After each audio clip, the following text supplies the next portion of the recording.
Testing, testing. Okay. All right. Thank you, everyone. Thank you for, coming here after lunch, and hopefully we don't put you to sleep. So our goal over here is we have this amazing panel that really has a cross-representation of different types of business models, in visual effects, different types of work, industry, kind of the verticals that they focus on. And the goal here is to have them give their insights in a wide-ranging, series of topics to really kind of address you in the audience and what it is that, how this might be impacting you. So some of the business insights hopefully can then translate to something that, you can take some lessons from. And on that line, I also want to make sure we keep some time to have your questions. So if you have questions, keep them, write them down. We will make sure there's time towards the end of the panel to actually have you ask questions there, okay? So on that line, this is a difficult topic or a panel. We're talking. Yeah. Yes. So the topic is the VFX and animation industry in a globalized world, right? What are the trends, strategies, and the implications around that? So very broad. And so we're going to jump around quite a bit. So one of the key things I think to kick us off maybe is a good way to start is just first of all, on the global stage for visual effects, where does India lie? What's the role? What was sort of a little bit of the history, but kind of the trends where we're going. So on that, maybe we can have Biren get started. Thank you, Prashant, and hi, everyone. Great to have you back after lunch. How many of you believe the world is round? Put your hands up. Okay. How many of you believe the world is flat? Okay, one at the back, one smart guy. He's read the book, right? He's read the book. But now today's conversation is about the world that is neither flat nor round. It is a sliding, like a slope. And what's happening is that the countries that thought that they were leading the world in this field are at the top of that slope, but they're all moving down that scale, and we have places that are the future at the bottom of that slope, not necessarily bottom in terms of anything else, but just where the trajectory is going, and that's where India is. So some of you who are students will be reading the newspaper and finding that there's something called global value chains. And every industry in the manufacturing world and the services world talks about how the global value chains are changing, right? Where is manufacturing going now that China's kind of not becoming the center of the earth? And talking about visual effects in the answer to the question, we've seen over the last decade or so that India, which was doing some of the more simpler skills, most of you here know that to create every frame of a visual effects film, there are almost 10 to 12 very discrete skill sets that go into the making of every single frame, which is why when we make large movies and large television series and so on, you need departments that have roto folks and modelers and texturers and lighters and so on. And I think what we're talking about here, and you'll hear that from the panel, is how India has gone from some of the simpler first 2 or 3 steps in making visual effects to now doing something that is end-to-end. So it ends here. This is going to be the place where people will congregate. And all I'm going to do in the conversation later is to give you an example and an idea of how work share has changed the global landscape for all of the premium visual effects companies on the planet. So when we started here, about 14 years ago or 15 years ago, and had a small team of 20 or 40 or 50 people, and now that's grown into thousands of people just in one company. You've also found that the other world majors, all the big names that you know, and you're going to hear some of them on the panel, they've all now looked at this new way in which the atlas of the world is bringing folks, no matter whether they are from the east or the west, into India. And work share simply means that no matter whether you do something in Los Angeles and something in Hyderabad or something in London and something in Bangalore or wherever, that it is like one location. And to make it seamless, and you're going to hear the word seamless when we had this conversation earlier, is how do you actually do things unnaturally? To produce any content in more than one location is a fairly unnatural thing. It's kind of like marriage. You have to make it work. And therefore, what you have to do is to make sure that it feels the same and the shot and the sequence comes out exactly in the vision that it was supposed to have, no matter that there are some UK folks and some Indian folks working on the same shot and sequence across those 12 or 13 different skill sets. To put it in a nutshell, in the simpler skill sets, India has 70 to 80% of the work share. So if you take roto, prep, and match move, 70%, and I'm giving you an approximate figure, of the world's RPM gets done in India. But overall, India is less than 5% of the total VFX done in the world. So as we move up this work share, as we move up the work share in skill sets, you will see that the slope is seeing more people at this end of it than where it was before, no matter where it was. I think that's kind of the introduction that I wanted to give from the globalization perspective. Global value chain where we become the hub. Great, no, thank you. So just as a quick follow-up to that question, so you see the opportunity for India growing from the 5% there is still large. There's still, I think, lots of opportunities over there. Just anyone, your thoughts on who's next after India in terms of who are some of the other regions or countries we should be potentially keeping an eye on, or is there any upcoming competition? So Mike, you want to just? Yeah.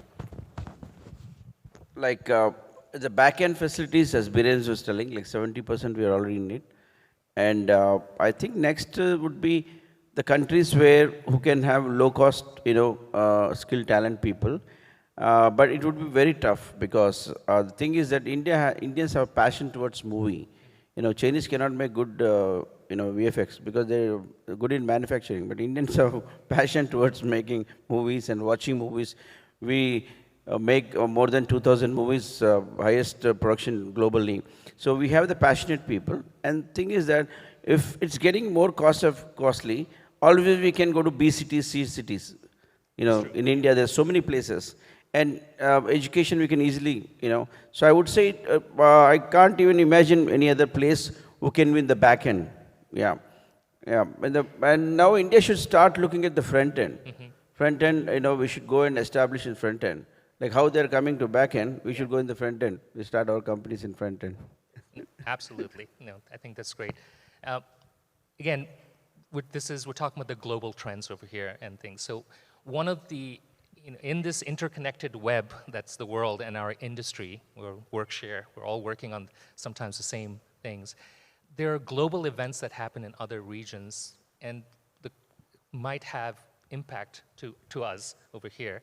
So one of the questions I was going to open up and ask is, we've been hearing a lot about things like in Hollywood, the writer's strike, the actor's strike, and how that has essentially on the Hollywood side has brought production down to almost a halt. It's and hopefully it'll get resolved very soon. So in the US, that's definitely a big concern for artists over there. And their livelihood and those kinds of things. But I was curious, what is that in this interconnected world? What kind of impact is that having here in India, and should artists here in India be concerned about that? So maybe you can answer. Yeah, I think studios that are purely relying on work coming in from the US or the UK definitely would be impacted temporarily.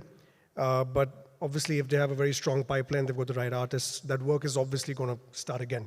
It's a matter of time. I think 2 or 3 months of strike of Hollywood is nothing compared to what we experienced during COVID. COVID was a complete change, and how we approached the business, how workflows changed. But I think at the same time, it's very important, being a studio in India, at least for us, where we come from, we do have a lot of importance given to work in India. Okay, and we were discussing a couple of examples. Some of our very, very close friends who are now producers, directors, they have this raw passion for India, like this whole nationalistic kind of passion that we want to create content in India with using Indian talent, but it has to be distributed for the global stage. So it's like creating content in India for the world. Usually we're always running after content that's coming in from the US or the UK or wherever, but there is this renewed enthusiasm that we want to create world-class and really, really good class content from India going out. And I think that also is a market that's going to grow. I was in the US in August, and I met quite a few Indians who are there who are on top of their game when it comes to media entertainment. And they've all mentioned that the Indian diaspora there is really looking for content coming out of India, which they're not really getting to see on a regular basis. So just to kind of reiterate what the other panelists were saying, the front end also means understanding what content the globe wants to see where India is concerned. And that is an area that we are looking to explore. So yeah. That's a kind of a different perspective. No, I think that's an important perspective because especially with the onset of the various streaming services, it's getting access to content generated from all over the world is now, it's readily available. I think the sheer number of whether it's a Korean film or a TV show or Japanese shows or Indian shows that are being watched by audiences all over the world is actually quite,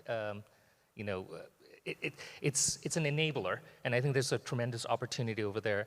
Now, in this interconnected, Mike, you can answer this a little bit too, because your company works strike, with your company works with so many different countries all over the world, and that diversification, I would assume, has not had much of an impact for you. No, it was big impact for us. The strike. Yeah, strike is big impact for us because generally in this strike, I think around $4 to $5 billion been lost for the Los Angeles city itself. Before, like if you look at 15, 20 years back, there are companies who used to have 500 manpower for the VFX company. And those companies, after India has picked up in RPM, they have become to 10%. They have become to 500 to 50%. So now the strike in 2008, I remember when I was working in Technicolor, when strike happened, a lot of people got laid off in the industry. And now, when strike happened, more people got affected in India also, especially in the VFX area, because now 500 people studio there are having 50 people. Most of the work is moved to India, so Indians got affected. And there also, it's a big effect for the actors. If you look at Hollywood, everybody depending on that. Every person, one person works in a studio, in a VFX, whatever. 4 people are indirectly dependent on them, like a restaurant guy or Uber guy or tenant guy. Yes, the rest of the ecosystem, So it affected a big way for Hollywood, even city mayors and, federal government is getting involved. Because if this doesn't happen, it's almost 8 to 10 months now. And some people are not able to pay. They live mostly month-to-month check. It's very, very terrible situation. Yeah. Yes, I mean, I live in Los Angeles, so I see that on a daily basis. The good news is the writer's strike has been resolved, and the actor's strike is very close to getting resolved. I think it's cautiously optimistic. So hopefully it'll get resolved soon, and we can get back to becoming one global. Yeah, probably it will take 3 months. If it happens in next week or something, it's okay. If it doesn't happen 1, 2 weeks also. Then nothing ever gets done over Christmas. Yeah, Christmas coming. Actors don't work during Christmas. It starts shooting. Well, they're not working now either. Yeah. The lawyers won't work either. Oh, no lawyers, yes. Okay. And but recently studios told them if you don't close this before Christmas, we won't start any movies till January, which is not good. So they're trying to be.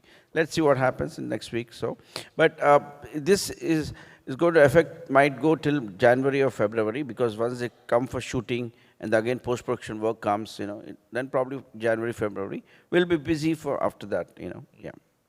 So thanks for that answer. So, we talked about things like the writer's strike and the actor's strike having, global events having impact on our industry here. But, you had mentioned one of the biggest impact was really COVID, right? And what that did to, to our industry. And, overnight, everyone suddenly had to start working from home, to be able to actually get through the pandemic. And I think, I really commend all the support staff at the studios, the technology teams, everyone that worked crazy to actually figure out the technology, whether it's Teradata, PCRIP, or Parsec, or, Splash Desk, or whatever else it is, to allow artists to suddenly continue, to start working from home, to still be able to continue the delivery on the productions and things. But that said, while the technology challenges have been addressed,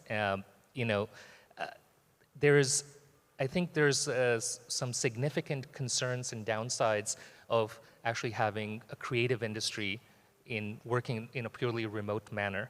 So maybe, Akaru, you can talk a little bit about your organization's experience with during the pandemic when everyone went remote, and what is sort of your vision now of getting people back to the office or continue the hybrid work?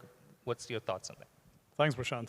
So, just before I sort of comment on that, I think just because we were setting up during the pandemic, I think, and as Anand said, I think we realized just how fragile the global supply chains are. So that has, created impacts that have lasted 7, 8, 9 months. And I think somebody told me that the war itself currently that's going on has also impacted lots of things. But coming back to work from home versus work from office is what I think essentially you're asking. A very polarizing subject to speak on. But I do think, after on serious consideration, that the storytelling and the filmmaking business and all its sort of associated industries is inherently a very collaborative business to be in. And particularly in the VFX animation field, artists grow and develop through a significant amount of mentorship. That mentorship can be active, that mentorship can be passive, but in all cases, it's always there. And quite apart from the metrics of productivity and all of that, I think the biggest concern for us in these businesses is to see the possibility that continued remote work could stunt the professional development and growth of many of our colleagues, because we can see that movement slowing. How you transition from one particular set of skills to a higher set of skills, move up the ladder. That's taking a lot of time because it's difficult to do completely remotely all the time. I mean, I get more work done walking down the corridor in my office because I can pop my head in and speak to 4 different people. I would otherwise have to schedule Zoom calls and sort of, So I do think, and there are very strong opinions on this on both sides of the spectrum. Yeah. But I do think that really from the point of view of people developing and growing and actually fulfilling their potential as artists and creative storytellers, I don't think remote work is sort of the best option to do it. Yeah, I mean, there's so much that happens through happy coincidences by accident, right? It's whether the IT person is bumping into, a CG soup or so, or just being in the same vicinity. The innovation that comes out of collaboration is hard to quantify, So, I mean, maybe Biren, you can talk a little bit about your organization's points of view on that. So while Akori was speaking, it made me think that at Technicolor we have some guiding values. And these values, what are values? Values are basically the kind of behaviors you want to encourage amongst your colleagues within a company that reflect your brand and reflect how you should work, right? So one of them is trust and transparency. It's extremely difficult in an environment where 2,000 or 5,000 people are at home to build that, right? You start with trust, but then there have been across issues in India, issues that have happened as a result of this remote working on that front. And, it's very fragile because 1 or 2 incidents will put the whole thing, to a halt anyway. And then if people are not prepared for that, there are some very large organizations that work completely from home. And I shudder to think what will happen if they have to bring someone into a space that doesn't exist. So the second one is collaboration. You're talking about from a security... From a security perspective, for us, data security is even more important than physical security, or as important. So I think from that perspective. The second is collaboration. And I think, the whole reason that we were able to grow, in my tenure at Technicolor in India, we have grown 24,000 artists. If I look at who was there and who was there, and I haven't even got to who will be there right now. But if you look at that whole story, 10% or 15% of these people are all over the world now. So effectively, when people say, who are you? I keep saying I'm the dean of a university. Because that's the role that all of us play, right? To bring people up from where they are and take them up in their career path. And there are 2D paths, 3D paths in production, in technology, in writing software, and so on. The third one here is creativity, right? That's what we stand for. And I think creativity is a spark that you have to light, and you can't light that match remotely, okay? It doesn't happen in that fashion. So from the perspective of who we are and what we do, and I do think, just to reflect on the earlier comment, right, as in terms of, I'm going to speak louder because the next room is louder than us, but I can speak louder. Anyway, from the point of the comment earlier that you made about what's happened in the industry and all but the fact of the matter is, for all the young people here, this craft is very portable. So we as an organization have 45, 50% of our work that comes from visual effects, but 25% of our work comes from fully animated movies, and those writers were not, all of them were not affected. We get 15% of our business from advertising, and advertising had nothing to do with the strike in Hollywood. And then tomorrow you're going to see, for those of you who are at IGDS, we have our teams and our clients, Electronic Arts, who we made FIFA for last 16 years now. All of those guys on the game side are in a very different world. So no matter whether you are a modeler or a texturer or an animator or a writer or whoever, your skills are portable. And I think the content creation industry going forward, both in edtech, fintech, every tech, is full of imagery and simulation. So what we are really, all of us, what we do is we lead the world in imagery and simulation. And many of the things that happen first for the movies then become, I mean, we heard earlier the secretary say that vaccines were developed in Hyderabad. Hey, what did they use? They used imagery and simulation, right? So perhaps if we hadn't made the movies we made in the past, the vaccines wouldn't have come out that fast. It sounds like a joke, but it's partially true. It's true. Yeah. Absolutely. So I think that's a good transition from that to talking about essential technologies. And our industry is one of the very unique ones where it's such a blend and a cross-section between creative art and technology, and sort of at that nexus, the people who have the ability to kind of bridge both those gaps are the ones who are truly successful. So I wanted to make sure we spend some time to kind of talk a little bit about, what are new technologies that you're looking at in your studios? What are some things that are exciting? So maybe Anand, you can. One of them is drones. Yes, drones. One's just hovering above Yes. everyone right now. Uh-huh. Very unique way of capturing content. But yes, I think we all of us fall under the business of how we're going to process that content in a unique way. So some simple case scenarios that our company in Bombay has delivered recently for film as well as for advertising. So a simple thing, everyone's talking about AI, and you know how AI is going to destroy the world and we won't have any jobs anymore. One thing on behalf of all the panelists, use AI in a way where it can actually be a catalyst to your creativity, okay? It is not going to destroy your jobs. You just need to adapt a little bit and understand how it can really add to your growth as an individual, as a professional, and see where AI can be used to add value to your client, okay? Let's remember one thing, until about 7 or 8 years back, there was no OTT platforms. Movies were going to cinema, or there were shows on TV, Saas Bahu type of shows. You had TV commercials. And that was the only type of content that was really going out.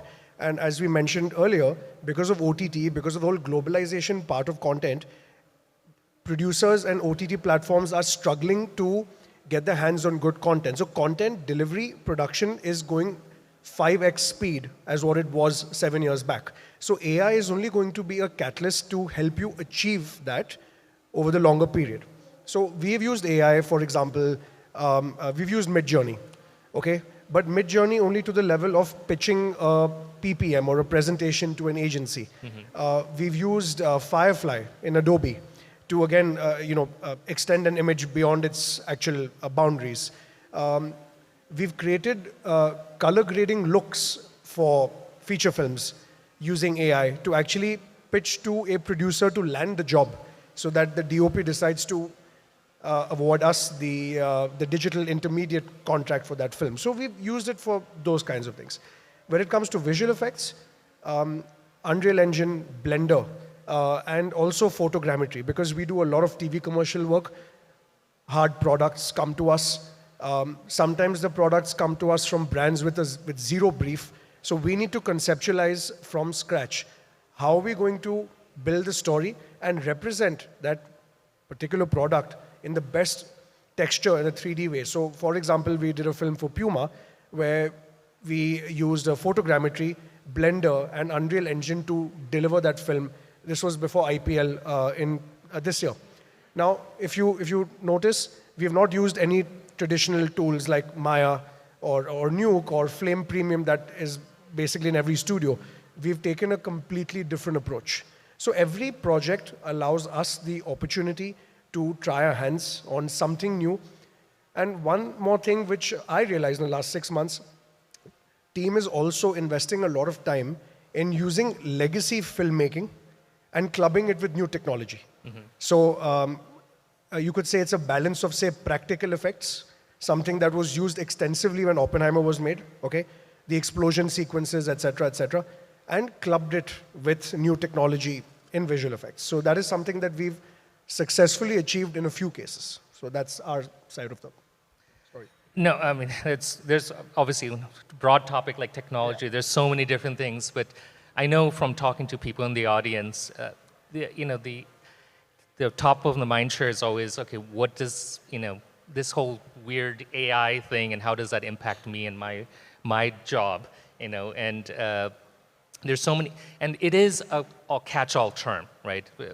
There's so many different terms, things, technologies within the AI, and most people are thinking large language models and ChatGPT or some of the generative things through Midjourney and those kinds of stuff. But I think AI as a tool can be very useful in the production process as well, and the different ways of applying to help make an artist's job easier. So maybe Akari, you can talk a little bit about how Framestore or what you've seen as being interesting applications of artificial intelligence or machine learning in the VFX workflow. Thanks, Prashant. So I don't know how many of you here were there for my presentation in the morning. Okay, so you guys remember I'd shown a clip where we'd done a pitch. So like Anand, we've also used some tools, machine learning particularly, to be able to turn around pitches quicker.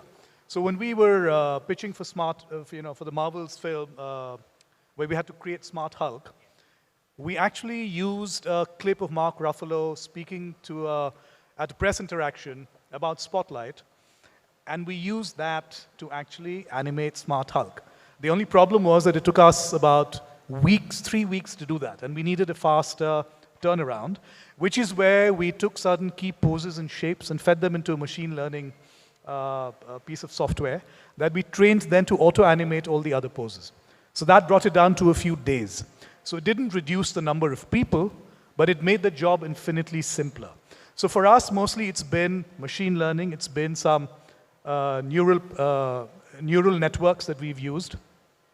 But we've also taken a slightly more bottoms-up approach to this, where typically, for example, if we're looking at how we can improve processes and automate Roto and Paint, for example, a little bit more, we've actually, what we're doing currently, which is a project that's going on in Framestore, we are speaking with artists, including our colleagues here in Mumbai, to actually talk to the developers and say, hey, listen, this feature would really help me.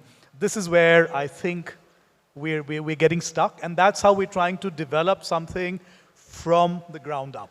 And I think, therefore, as to your point, Prashant, we see it more as an enabler to make you do high-value work and cut short the time that you would normally spend doing something.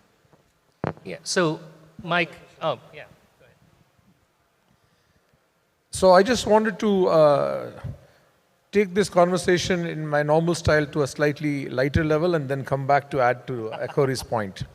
So I don't know if you know this, but please go home and tell your friends, your neighbors, your family, and your parents the following. Each one of you in this room is AI. I'll tell you why you're AI. So Vidya Sagar right up here in the front. If he was born to different parents, if he was born in another country, if he had grown up through different schooling system, the data inside him would have been different.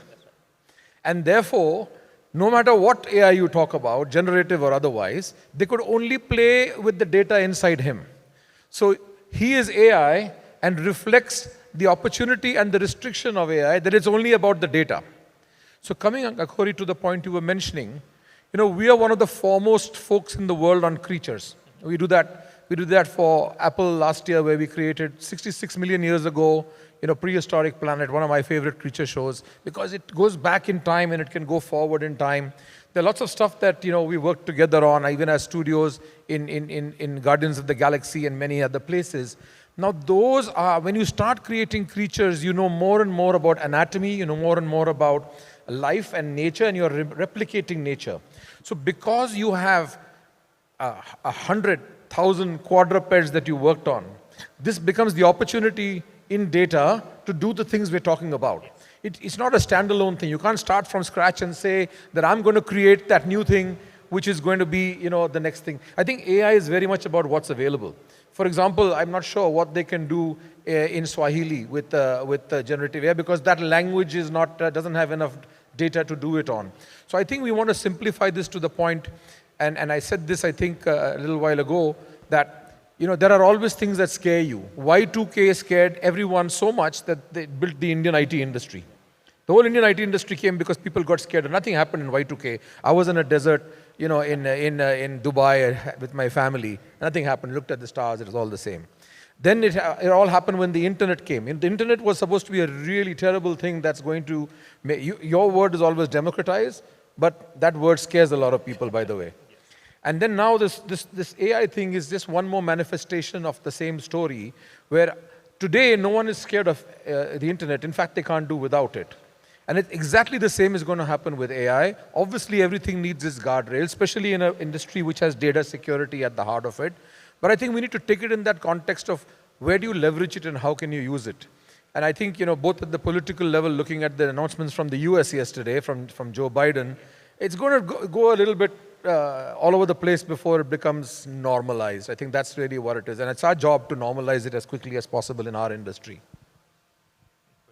So, just to go on this trend a little bit more, Mike, I think your organization could be one that is very quickly impacted by some of the AI algorithms and what they're doing to automate roto paint and things like that. So one is, I want to understand from you, how are you thinking about it as a problem?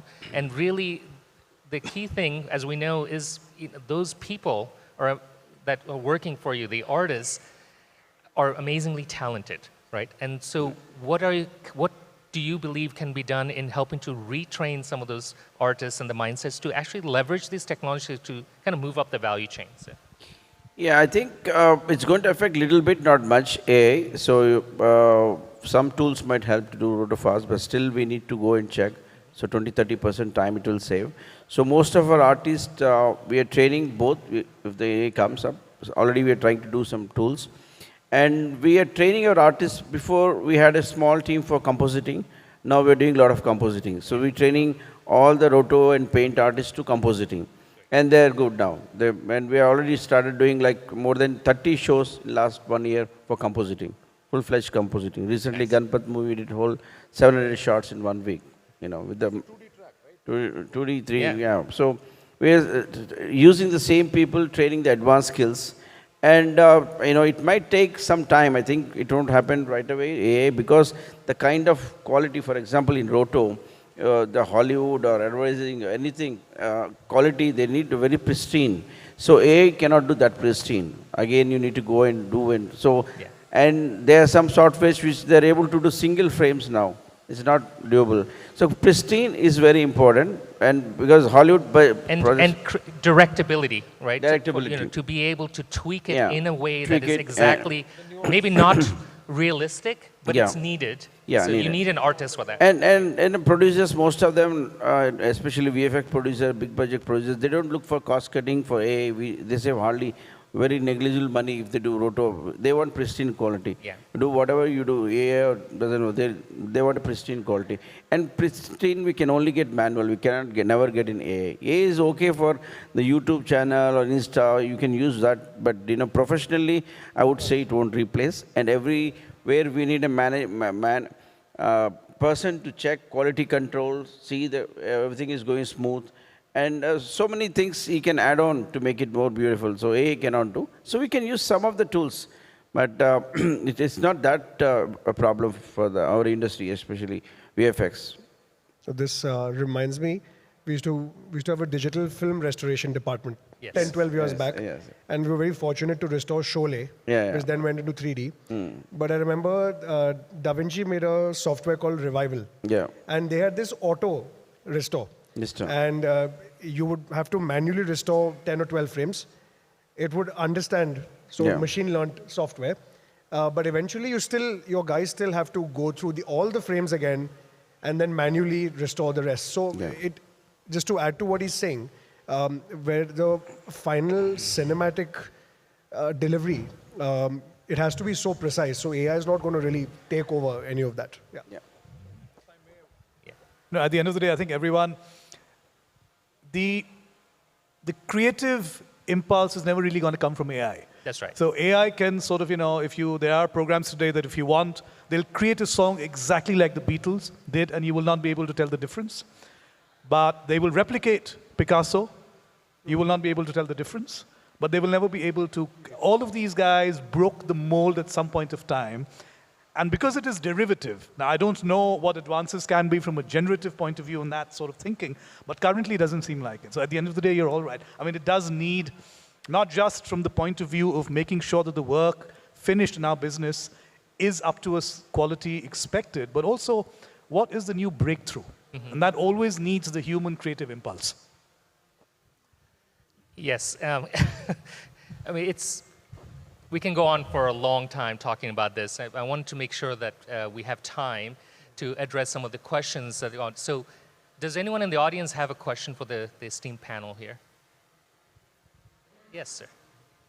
Can we have a mic for the audience member? Yeah. Okay, thank you.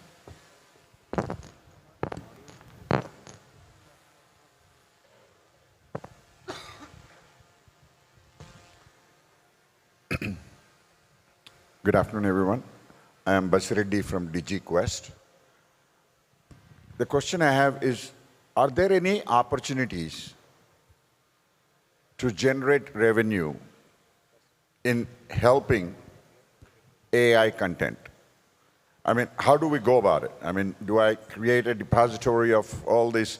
I have several bunch of students. Should I get all of them painted, drawn, and all that stuff, and put it at a repository where I could charge if somebody uses it? There is going to be a system like that or not? This question. So I'll start with that, and please, anyone else can jump in. One of the things is AI sounds like this magical, tool. It's to do all sorts of things, but at the heart of it, it's trained based on data and curated data, high quality data, and you need tons and tons of that data. So with any of these large models that you see where the result that you put input and the output is coming out to be magical, there was probably an entire army of people that actually had to feed it, whether if it's labeled images, curated data, and things like that. So one of the ideas that I think could be very interesting is if we have a large team of artists and people here in India that understand how to use computers, understand how to use digital manipulation software, doing things like Roto and Paint and things like that, that same skill set could actually be extremely valuable for curating and labeling data and actually using that to feed these large models and things. And that is not just for media and entertainment, it's across all industries. So whoever comes up with that business of being able to actually provide a service to the rest of the industry coming out of India, I think can be dramatic. So there's, I think, a great revenue opportunity over there in helping to build the plumbing and the foundation for it, not necessarily the end result of how do I make money off of subscription on ChatGPT or something. But does anyone want to add anything to that? Yeah. Okay. Any other questions? Yeah.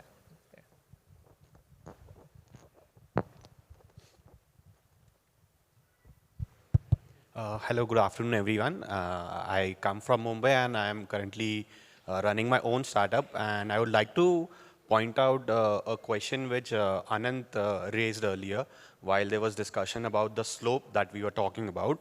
So what I am doing in my startup is that I am trying to solve problems for studios like like the ones you are running, right? Now, Mr. Anand raised a point about generating content from India.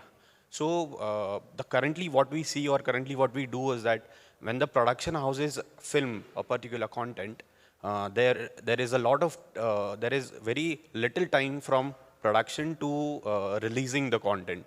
So how do we approach or how do we streamline the supply chain when it comes to moving content more faster to release? I think you raised a fantastic point. And this is, I think, where we are in a very early stage when it comes to the domestic market in India. We're at a very early stage of understanding the new emerging triangle. And emerging here, but quite settled in some of the places that we work in conventionally in the Western world. And which is that here you have the dynamic between the director and the cinematographer. But what's changed in this whole process is that visual effects is not about the short time at the end. Visual effects is to be conceptualized at the time when even the concept has been created, before you even scripted it, before you've gone anywhere with it. One of the myths which is getting very rapidly propagated is the VFX is the fix-it. VFX is not the fix-it. VFX is a very, very planned, very thought through, very thoughtful. It works alongside even the creation of the art direction, the creation of the final story, the way it is written, the screenplay. All large productions done by many people on this stage have actually made sure that the visual effects element, whether we are involved or not, is conceptualized in the beginning, point one. Point two, when you actually look at how this rolls out, what's that triangle now? So it's no longer the director and the cinematographer. It's the director, the cinematographer, and the visual effects supervisor. And the visual effects supervisor needs to have a very harmonious interaction where they have this triangle that's kind of emerging. I'll give you a simple example. Director is looking at a train going into a tunnel. It's an old steam engine, and the smoke has to come out. The smoke has to be done later on. The visual effects supervisor would like to suggest that if they actually moved it, another 100 meters, it would be much easier for them to do the smoke later. Now today, when the person doesn't have a seat in the table at that triangle, the director or the cinematographer will be very upset that who is this guy telling me what to do? I've been doing this for 20 years. Now, this is where the understanding of the craft, besides everything we're talking at the level of the production and the creative folks, the understanding of this craft and the importance of this is really very important. So maybe we can take more on that offline, but this is I think, a very good question that you brought up, because it cannot be used in the way that you are suggesting or expecting. Yeah. It can do some stuff at the end, but it's a very thought-through process from the beginning to the end of the concept to the screen. Yeah. So I can give you 3 examples in the last year. There's one project that we're currently working on. The release date has been pushed twice. And the only reason is because the visual effects delivery is maybe taking a bit longer than expected. And the reason why it's taking longer is because they've not shot it for VFX. Yeah, they're fixing it in post. Yeah. They're like, we've taken this shot. This area is overexposed. Here we've put something which should not have been there. Now remove this and remove that. Oh, it's looking too fake. The AD is coming and saying something else. The director's like, no, I don't care what my AD says. I have to see you communicate with me. So it's massive cobweb that these guys get into, okay? But on the flip side, you have some directors who are very, very passionate about their art and perfection, and they are going down routes like previs. And previs for sequences, say if a movie is 120 minutes, just for that 5 or 6 minute sequence, because they know that 5 or 6 minute sequence is either going to make the audience clap after the movie, or they're going to go and say that, oh, please don't go and watch this film. They are spending a lot of time on that sequence, but it's pre-planned. There's proper models being created. They understand where the camera has to be on set before they go on set. Not only are you saving money on set, you are delivering the project on time to whoever you've committed, whether it's a Netflix, whether it's a distributor, whether it is anyone, right? So this fix it in post, unfortunately, has actually gotten worse over time. And the reason I'm saying it's gotten worse is because there's a lot more content being produced. But as studios, as visual effects companies, we will keep that flag flying in terms of educating our collaborators, because that is what we do. Then it is up to the industry, it is up to the people creating content, whether or not they want to actually take that helping hand and then, bear the fruit at the end of it, So that's basically what it is, yeah. Great. No, thanks for that discussion. Any more questions? We have, I think, time for one or two. There. Yeah, hi. So we have been talking about, Introduce yourself. And yeah, my name is Manhar. Yeah, Okay. hi. Good afternoon to all. So we have been talking about, moving up the value chain, from 5% to, whatever. But if we see predominantly the IT industry, one of the biggest reasons for the success is we had the right institutions, and today we produce the most amount of engineers, and not only for the country, but we also export, right?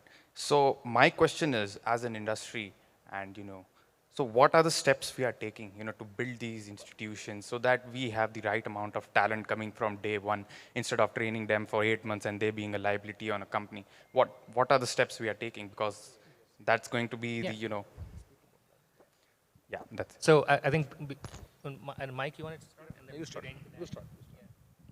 Yeah, we are, of course, we need to train them properly. 8 months is not enough. We wanted to, now we've been working on like RPM and other kind of jobs, but now we want to focus them on learning creative side, creative and thinking and concept making, all these things we need to develop, how to make a content and all this stuff. Those are the areas we are focusing now, like, it comes to compositing or VFX supervision, or pre-visualization, all these kind of areas we are trying to tap in and train the people. And basically, once the animation courses they do, artists they do, after 1 year or whatever, we need to upgrade them, let them work for some time for the industry, then we need to take them to the next level. These are the trainings very important. And as industry, Twaga, Telangana here, we are promoting many academies. We have more than 150 academies in Telangana. So all of the academies, at least I would say 50% of academies are very good. They're teaching animation, VFX, gaming, and most of the students studied in these academies getting jobs, right away sometimes before they even complete the course, because there's such a big industry, so many opportunities all India. So definitely, there's a great potential for these people also. So that's what we're training. I think that's the focus we are doing. The more requirements, recently, if you look at last 1 year, many companies who are working for Hollywood and other countries, they started doing compositing. Before 2-3 years back, before COVID, there was very few people were doing compositing. Now many people are doing compositing, 3D, and getting into other areas. So they thought RPM is not going to survive for a long time. They're getting into other areas. So whatever the company decides to do, slowly the artists also will get trained and try to fulfill the requirements. I'll just briefly add to this. I'm part of the governing council of the Media Entertainment Skills Council, which is part of NFDC. And we just finished a skill gap report a month ago, released by the minister at the central level. At a broad level, there are about 160,000 jobs that cannot find people. And there are many people that can't find jobs, right? But that's the skill shortage overall.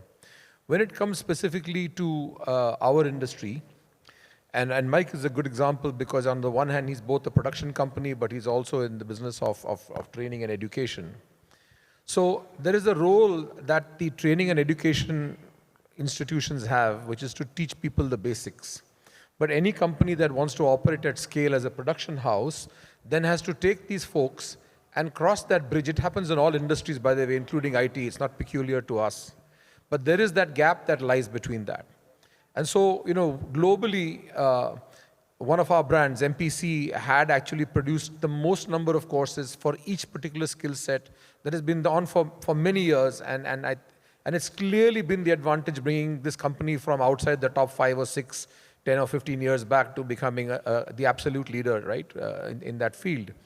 And that happened because of the ability to create this bridge. We do this in 3 continents.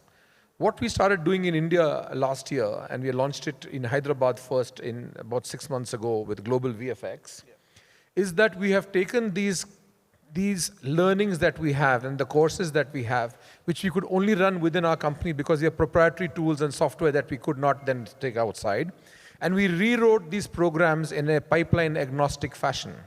And so now across all north, south, east, and west of the country, we are beginning to create the Technicolor Creative Studios academies so that it can actually make sure that even that bridge, that people coming out of a regular academy or a school, an animation school, can undertake these courses and kind of upgrade where they are to becoming more immediately ready for production.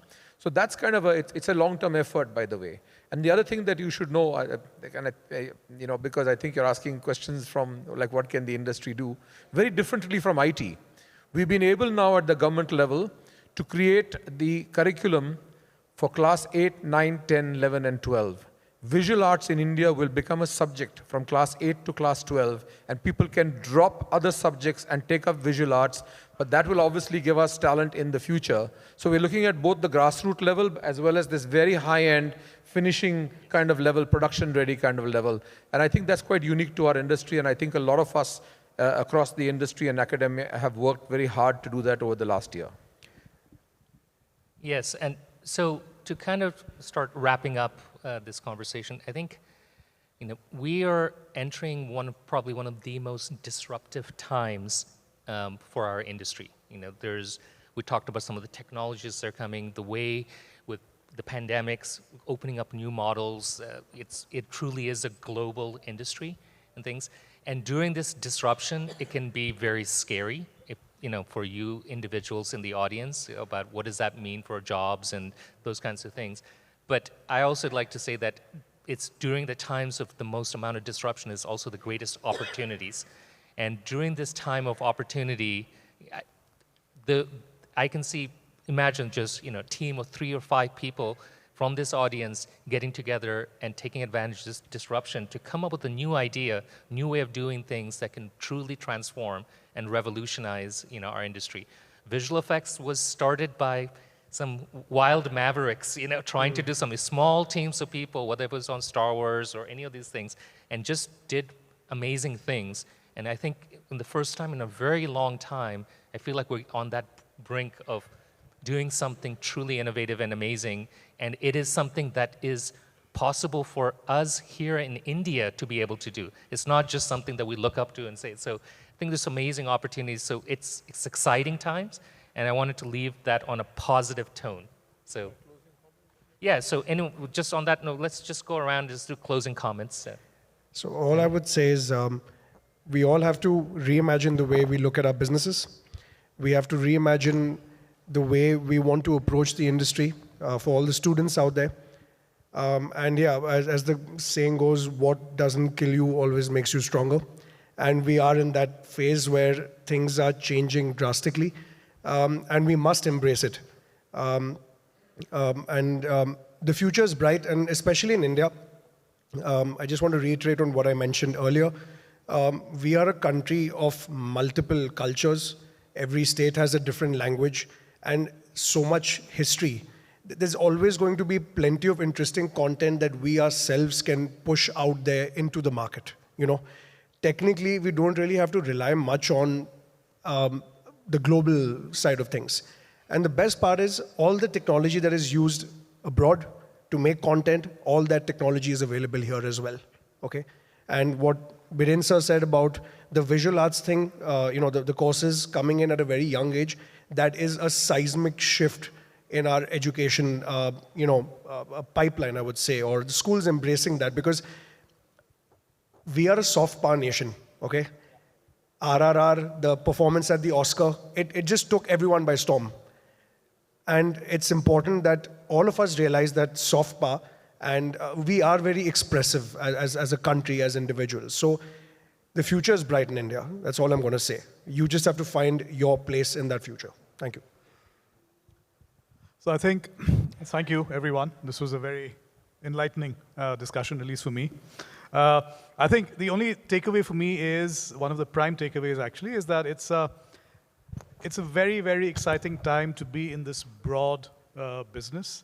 I think technology has evolved to the extent that many of you here in the audience can actually start tinkering with these tools and developing or trying out new things on your own, what required earlier a humongous amount of resources to do can actually be done on your own computer right now. There is no substitute for that. Keep doing it. And like you said, like Prashant said, VFX was started by a bunch of mavericks. I think there's a huge bunch of mavericks potentially in here, and I think you guys can do it. Thank you. Mike? I would say I've been in this industry for more than 25 years, when people like ILM and all there. So those days, I used to see very few movies were having visual effects. So, and very few studios. Now there are a lot of VFX studios in India and globally. Still, everybody is busy because the amount of visual effects work is increased in the movies. Now every movie, almost 90% of the movies need visual effects. So that is the amount of demand. Without VFX, any movie cannot happen. In future, it's going to happen more. Especially the virtual production is coming, cost savings, there's so much technology is coming. So the amount of VFX is going to grow, the business is going to grow, and there's great potential for the VFX industry. So, and the future, and if you focus on creative side, you'll be making better job opportunities, and that's where in next 5 to 10 years, we'll see that change in India. Many international companies coming to India, and some companies, Indian companies going international to expand their businesses and build the business. Now the business has become global business. There's no more anything for India or Hollywood. It's global. Nowadays every movie is watched is seen globally. So revenues are made globally. Like Hollywood movies are watched in 185 to 200 countries. They make revenue. Indian movies are released in 15, 20 countries. Now slowly they're releasing in more countries. So definitely the amount of visual effects is going to increase, and the great opportunities for the industry. Great, thank you, Mike. Viren, you can close us out? Yeah. For the last 25 years, the IT industry has been talking about making products. They want to create IP. They are savvy, they are huge, they are tens of thousands of crores of revenue. They have all the money in the world. They grow really quickly because they provide the globe an outstanding service. This is a panel on globalization. In India, if you take the animation, visual effects, and games industry, particularly animation and visual effects, 77 to 80% of our revenue comes from services. I'm all for the mavericks in this room and other places creating the greatest IP and changing the world and making sure we have our own Star Wars. But the money today comes in from the fact that we are outstanding at creating services. The growth rate we have of 19% is unprecedented, does not happen in the world. I do not know countries that grow at more than 3 and 4% or 5% a year in any part of the world except India. Yep. We need to keep making sure that that slide of work coming to us continues, and for this panel to be clear that globalization will happen through the increase and the scalability of our services to the world. Currently, we are only dependent on about 2 or 3 key geographies, but I think that can spread quite a lot. We will encourage the creation of IP, but IP depends on distribution and how you can get the money back on it, and it is far more risky. So I wanted to actually make sure I say that. On the matter of ChatGPT, I must tell you that I want to close this. I want to play. India Joy is an amazing, amazing place. So I was asked to come for the inauguration. How many of you were there at the inauguration? Raise your hands. Very few. So this is very good. So I went to ChatGPT because I was asked by Vidya Sagar here to write an article. Can I do a Q&A? Can I do an interview? I said, forget it. I went and I wrote on ChatGPT. I wrote a poem for India Joy on ChatGPT, and they made it better. And the poem goes as follows. In the heart of industry's vibrant sprawl, where inspiration's flames begin to scrawl, events that melt like a cauldron spot, ideas emerge like dreams from this melting spot. Animation and VFX, a visual dance, requires more than speeches. They yearn for a chance. India Joy, a spectacle, a multi-stage delight, puts Hyderabad on the map, shining bright. Telangana's government, with a resolute will, empowers the industry to flourish and fulfill. Academic institutions with graduates profound carve a reputation where excellence is found. Masterclasses, keynotes, and spaces to connect, an exhibition of innovation you just can't neglect. Curated with excellence, these events ignite, turbocharging AVGC, taking a global flight. So let's gather and celebrate with passion and zeal, for in these industry events, dreams become real. A leap forward, a larger slice of the global pie. In this melting pot of ideas, we aim to touch the sky. Give ChatGPT a chance to help you as a tool. This is proof. On that note, thank you again. Thank you, everyone. Thank you for the esteemed panelists for helping and participating in this here. So thank you.